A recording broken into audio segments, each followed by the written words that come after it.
Okay, punta kami ng Co-op. Ayan yung Co-op dito. Ayan. Pinakamalapit na sari-sari store dito sa kanila. Someone who doesn't mind saying good morning. And then acknowledges you and goes, yeah, good morning, Adrian, you're right, yeah. Okay, may lupit. Na-miss daw niya dito. Na-misses the England. So, let's go. Punta tayo ng Co-op. Punta tayo na pang breakfast. Malapit na shop dito sa kanila. Pwedeng lakarin lang. Doon lang yung bibili namin for today. Oh, ay, nahulog pa. Bacon. Welcome mushroom.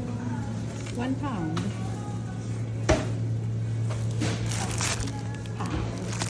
The rice, £3.65. Walang kilo, hindi pa tongkat. Ay, 1 kilo. So, magkano yan? Ang mahal ba eh. Ang mahal. Buti na lang may dala ako ng sarili kong rice. Pangit pa yan. Ang bread nila dito, 50p, 50p, 75p. Yan. Fresh na fresh, oh. Ay, ang sarap! Magkaiba yung driving seat ng driver dito sa car ng England to Philippines. Kasi yung sa Pilipinas, yung left side, diba? Tapos yung passenger nandito sa kanan. Oh, diba? Kaya nawiwerdohan ako umupo dito. Si Daddy pumunta doon sa itong shop. Bibili siya ng chocolate para kay Alfie. So, ayun lang. Na-share ko lang naman. Ito na ang ating chef. Good morning. Ang galuto siya ng egg, beg, and bacon. Bacon? Bacon. Bacon and egg with bread. Oh, ayan. Sinunog na naman niya. You burn the pan. So, lagot ka sa nanay mo. Wala dito yung nanay mo. Have you shown everyone that dress that you're wearing? No. No. Yung dress ko. Diba? Summer, nakuha ko lang to dun sa wardrobe. It's not mine. No.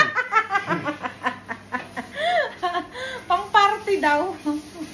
It's not mine. Nakita ko lang dun sa wardrobe. Sinuot ko kasi kasi sa akin. So, ilang. Let's have breakfast first. Let's go. Si Daddy ay like, ang dami kong nakikitang masarap. It's like watching porn. Food porn. Ang dami niya nakikitang gusto mo. You best remember where they come from because they're being put back. Ang dami May tart. Okay, nag-shopping na rin yung mga girls. Pop-Tarts. Pop-tart. The egg Jaffa cake. Jaffa cake. Got twirls. Buns. Okay, this is it. Our shopping, food shopping. It's easy lang maghanap ng dinner right dito. Kasi may mga ready to eat na. Like chicken. Fried chicken. Ayan o. Mga luto na siya. Lalagyan mo na lang sa microwave. I-oven mo na lang. Yung mga ganito. Chicken cakes. £3 lang. Ito kami sa net section. Baby cabbage. Brussels. Ang sarap ko din. Mini baby carrots. £1 lang. Ang mura ng pickle. £1.15. Ang laki na. Oh my God. Favorite na natin. Okay, one. Yep. Because he doesn't share. I want some spicy as well. Ay, ito yung rice na sinasabi ko sa inyo guys. Oh. 65p. Yung isang ganitong kainan mo lang.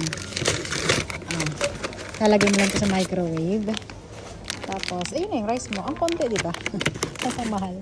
Iba-ibang rice yung mabibili mo. Meron din flavor. Mga rice na ganito. Luto na to. May mga flavor din siya. Fish. Daddy ganun. My fish. Oh my God. Strawberry trifles. chocolate trifles. How much was it? £3? Yeah, get that.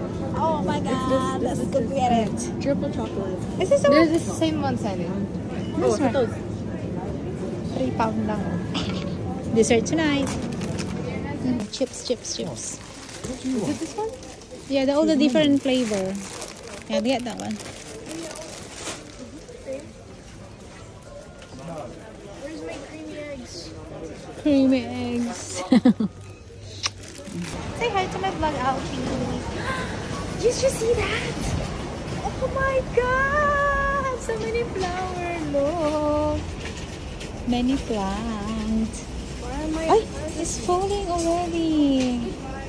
Tomato, £2. Ang laki, cherry tomato. Yung mga flower. Daming bulaklak. Ito. Summer kasi ngayon eh. Pero mahal siya. Mahal. £2.50. Iniwan na ako ng mga bruho na to. Nasaan na yun? Yun. We're going to buy some cherries. Ayan. Malapit sa road lang. Ayan o, nasa road. Cherries and strawberries. There it is. On the street. We're open. Ayan o. Ay, bababa tayo. Are you coming, guys? No, Huh? you don't need to get out. Yeah, you can get out if you are. Yeah. We'll go. Yes, you can. Balang tayo. Strawberry and cherries. Tignan natin kung magkano. Ay, wow. Meron silang bulaklak. Pretty. Perfume basket. And there's the cherry. Oh my god. That's so nice. Look at that. Yeah, strawberries are 250 a bonnet and cherries 250. And for this one, 750. Well, we've come from the Philippines, so we're really looking forward to this. is this juice? fresh pressed apple juice, no additives or anything. It's made just down the road. It's actually got the apples from our orchard in, so I might have even picked them myself. No alcohol, yeah? And no alcohol. No. I want with alcohol. Okay, thank you.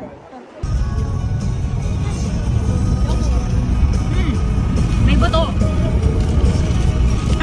Ang weirdo ng summer dito guys sa England ha. Kasi tingnan nyo, mag-ano ng oras na yan, mag-8:40 na yan. 8:30 magna-9 na pala.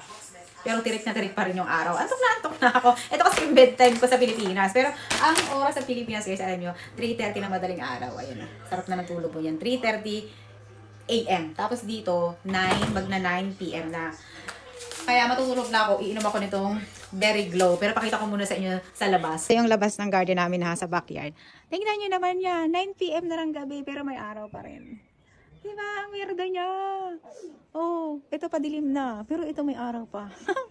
Oh, diba? Ang liwanag pa. Ang hirap pa matulog, pero matutulog na kami. Simula nga na pumunta ako dito, kain lang ako ng kain, kaya bloated na ako, hindi ako makatain. Tapos nag-iba pa yung pagkain mo, gano'n. Kaya buti na lang nagdala ako dito, Berry Glow ng CC Glam Beauty. So, ito yung Berry Glow pala na iniinom ko para mag-pups ako, ma-detox ba, para mailabas ko lahat ng mga kinain ko, mga mamantika. So, magtitimpla tayo ng Berry Glow juice para makapups na ako. Kasi parang ang laki-laki na niya, bloated siya. Tapos, eto, may hot and cold kasi yung tubig dito. So, yung isa, drinkable, yung isa, pang hugas, hot siya. So, eto yun, powder siya. Sarap nito. So, isang sachet na lang ako. Nag-hoard nga ako nito pero isang cup lang yung dinala ko dito. Talagyan lang natin siya ng cold water. Mga seed siya. Kasi yung flavor nito, meron na siyang mangosteen, tapos meron na siyang chia seed, tapos meron na rin siyang, yung pampatamis niya, stevia yung ginamit. Talagang healthy ka dito, Mi. Kaya healthy ka na, glowing ka pa, kasi meron na siyang glutathione, tsaka collagen na rin siya. O, diba? Ito yung ininom ko yung juice. Kaya si Daddy. Glowing kasi sir. I'm glowing! I'm glowing. Naglo-glow. Charot. Diba? So, yun lang. Matutulog na ako kahit na may araw pa.